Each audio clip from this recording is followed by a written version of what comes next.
देवसैनी एकादशी जो कि आषाढ़ माह के शुक्ल पक्ष की एकादशी होती है और देवसैनी एकादशी जो होती है वो बहुत ही शुभ दिन माना जाता है। इस बार की देवसैनी एकादशी के दिन 3 ऐसे दुर्लभ योग बन रहे हैं जिसमें साध्य योग रहेगा, सर्वासिद्धि योग है, सर्वासिद्धि योग के साथ में शिवावास योग है जो कि काफ़ी दुर्लभ योग माने जाते हैं। और इन योगों में अगर आप उपाय करते हैं, विधि विधान से श्री हरि विष्णु का पूजन अर्चन करेंगे तो निश्चित ही आपकी जो भी मनोकामना होगी वो बहुत जल्दी पूरी हो जाएगी। अगर आप संतान प्राप्ति के लिए काफ़ी दिनों से परेशान हैं, वंश की वृद्धि नहीं हो पा रही है, पुत्र प्राप्ति की चाह है लेकिन पूरी नहीं हो पा रही है, तो ऐसे में आप देवसैनी एकादशी के दिन श्री हरि विष्णु का पूजन जरूर करें। आप व्रत रख सकते हैं तो व्रत जरूर रखें और देवसैनी एकादशी के दिन इस वीडियो में बताए गए कुछ साधारण से उपाय जरूर करें। देवसैनी एकादशी का हिंदू धर्म में विशेष महत्व होता है क्योंकि इसके बाद से ही 4 महीनों के लिए श्री हरि विष्णु जो हैं वो क्षीर सागर में शयन कर जाते हैं और फिर देवउठनी एकादशी के बाद उठते हैं। उसके बाद से ही सारे जो भी शुभ कार्य होते हैं वो होते हैं, यानी कि जो 4 महीनों तक कोई भी शुभ कार्य नहीं होंगे। इसमें विवाह, मुंडन इत्यादि ये सब शुभ कार्य नहीं किए जाते हैं और 4 महीनों तक जो सृष्टि का कार्यभार होगा वो भोलेनाथ के हाथों में होगा। तो भोलेनाथ की 4 महीनों तक विधि विधान से पूजन अर्चन किया जाएगा। सावन का महीना लग जाएगा तो सावन के महीने से पहले पड़ने वाली जो देवसैनी एकादशी होती है वो श्री हरि विष्णु के लिए बहुत ही खास एकादशी होती है। तो इसमें जो भी भक्तगण होते हैं वो अपनी मनोकामना पूर्ति के लिए उपाय कर सकते हैं। अगर आपको संतान प्राप्ति में काफ़ी दिनों से परेशानी आ रही है, शादी को कई साल हो गए हैं और संतान सुख से आप वंचित हैं, तो ऐसे में देवशयनी एकादशी के दिन आप उपाय जरूर करें। देखिए, श्री हरि विष्णु की कृपा से जब आपकी कुंडली में गुरु ग्रह मजबूत होता है तो संतान प्राप्ति के प्रबल योग बनते हैं और आपके घर में जो भी परेशानी होती है वो भी दूर हो जाती है, पति पत्नी में आपस में बनने लगती है। श्री हरि विष्णु की पूजन आराधना निसंतान दंपतियों को जरूर करना चाहिए। तो ऐसे में आपके पास बहुत ही अच्छा मौका है। 6 जुलाई रविवार के दिन 6 जुलाई के दिन जो है देवसैनी एकादशी है। देवसैनी एकादशी की शुरुआत 5 जुलाई को ही शाम के समय 6:58 पर हो जाएगी और इस एकादशी तिथि की जो समाप्ति होगी वो 6 तारीख को रात्रि में 9:18 पर होगी। ऐसे में उदय तिथि के अनुसार हिंदू धर्म में जो त्यौहार होते हैं वो सुबह के समय के हिसाब से मनाए जाते हैं। तो 6 जुलाई रविवार के दिन एकादशी का व्रत रखा जाएगा और इसी दिन आपको दान पुण्य करना है। जो भी आप जो है उपाय करेंगे, पूजा पाठ करेंगे, वो आप इसी दिन करेंगे। तो किस तरीके से आपको उपाय करना है, क्या चीज़ों की आवश्यकता होगी, इसकी संपूर्ण जानकारी आपको इस वीडियो में दी जाएगी। लेकिन आगे वीडियो शुरू करने से पहले हमेशा की तरह आपसे मेरा निवेदन है कि अगर अभी तक आपने मेरा चैनल धर्म ज्ञान पथ को सब्सक्राइब नहीं किया है तो चैनल को सब्सक्राइब जरूर कर लीजिए। वीडियो पसंद आए तो लाइक कीजिए और कमेंट बॉक्स में ओम नमो भगवते वासुदेवाय नमः मंत्र जरूर लिखिए, जिससे कि श्री हरि विष्णु की कृपा, माँ लक्ष्मी की कृपा आप पर और आपके पूरे परिवार पर हमेशा के लिए बनी रहे।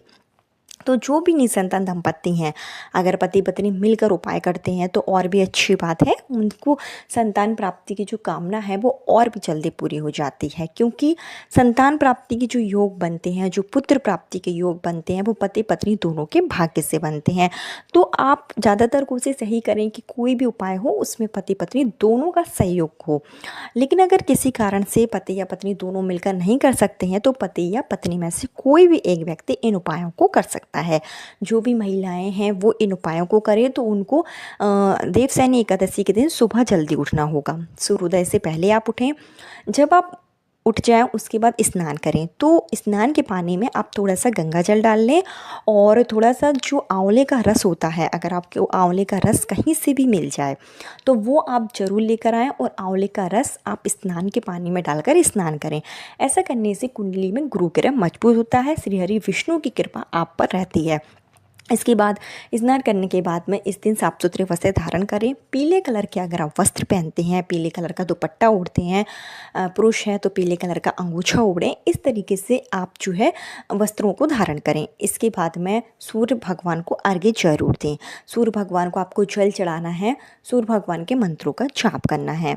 इसके बाद में आप अपने घर के ही पूजा स्थल में, आपके पास श्री हरि विष्णु की तस्वीर है, माँ लक्ष्मी की तस्वीर है, लड्डू गोपाल है आपके घर में, तो उनका विधि विधान से पूजन करें। संतान प्राप्ति के लिए लड्डू गोपाल की पूजन अर्चन तो रोज़ाना आपको करनी चाहिए। और अगर जो विशेष तिथियां हैं जैसे कि एकादशी है, इस दिन पर अगर आप पूजन करते हैं, गुरुवार के दिन पर पूजन करते हैं और जितना हो सके संतान गोपाल मंत्र का जाप करें। संतान गोपाल मंत्र का जाप जो कि देवकी शुद्ध गोविंद वासुदेव जगपते देहि में धन्यम कृष्णम तो हम शरण कथा, इस मंत्र का जितना हो सके उतना आप जाप करें। ऐसा करने से लड्डू गोपाल की तरह ही आपके भी जो है संतान की प्राप्ति होती है और पुत्र प्राप्ति आपकी चाह है तो बहुत जल्दी पूरी हो जाती है।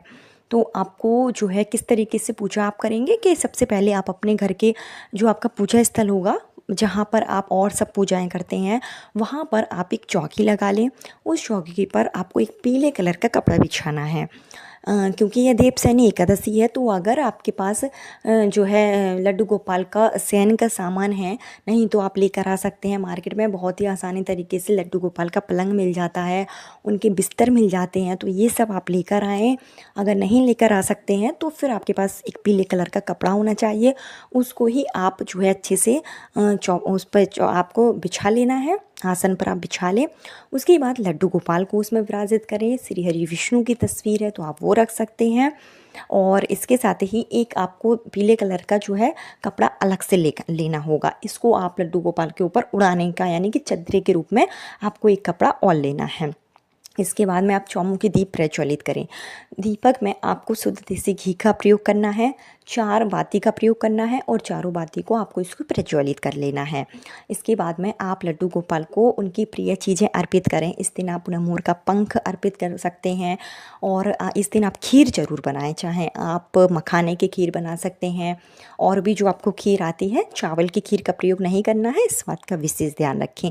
और भी प्रसाद के रूप में आप खीर का भोग लगा सकते हैं। जो भी आप प्रसाद लगाएंगे उसमें तुलसी का पत्ता आपको ज़रूर शामिल करना है। इसके बाद में जो मौसमी फल हैं आप वो चढ़ा सकते हैं, केले आप भगवान को अर्पित कर सकते हैं। विधि विधान से आप पूजन अर्चन करें। पीले चंदन से आप तिलक लगाएं, लड्डू गोपाल को पीली पोशाक पहनाएं।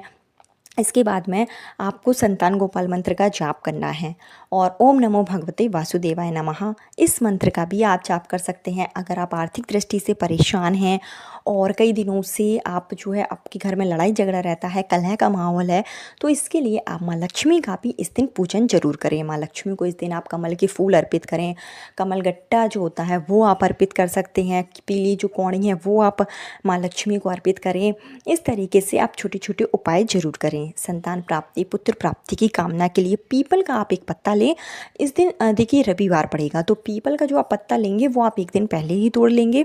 तुलसी का पत्ते का भी आप जो प्रयोग करेंगे वो भी आपको एक दिन पहले ही तोड़ लेना है।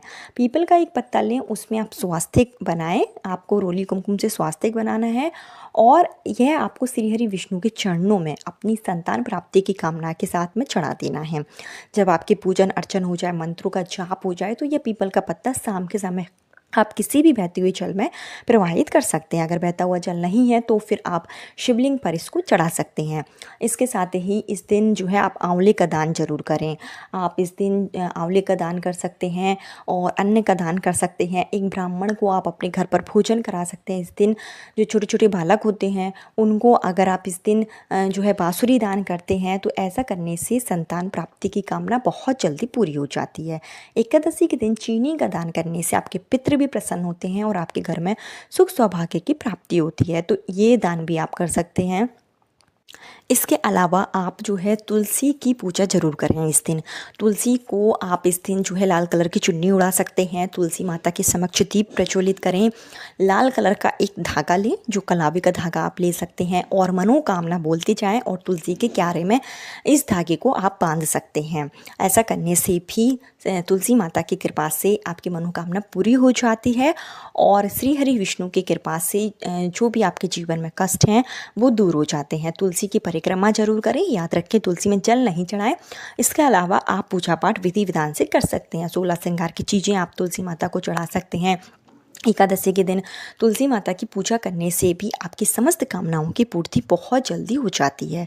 तो ये छोटे छोटे उपाय हैं जिसको कि अगर आप करेंगे 6 जुलाई देवसैनी एकादशी रविवार के दिन तो निश्चित ही आपकी मनोकामना पूरी हो जाएगी। इसके बाद चतुर्मास लग जाएगा तो चतुर्मास के नियम का आप पूर्ण पालन करें। इसके मैं अलग से वीडियो बनाऊंगी, तो उसको भी आपको पालन जरूर करना है। चतुर्मास में शिव भगवान की आराधना जितनी हो सके आप कीजिए, और हो सकता है कि देव उठनी एकादशी से पहले ही आपकी सूनी गोद भर जाए और आपके संतान प्राप्ति के प्रबल योग बन जाएं। तो इन उपायों को जरूर करें। श्री हरि विष्णु से विधि विधान से पूजन करेंगे तो विनम्र भाव से आपको अपनी मनोकामना जरूर बोलनी है। ऐसा करने से आपके जीवन में जो भी परेशानी है वो दूर हो जाएगी और वंश की वृद्धि होगी। कल फिर मिलती हूँ नए वीडियो नए उपाय के साथ। जब तक के लिए ओम नमो।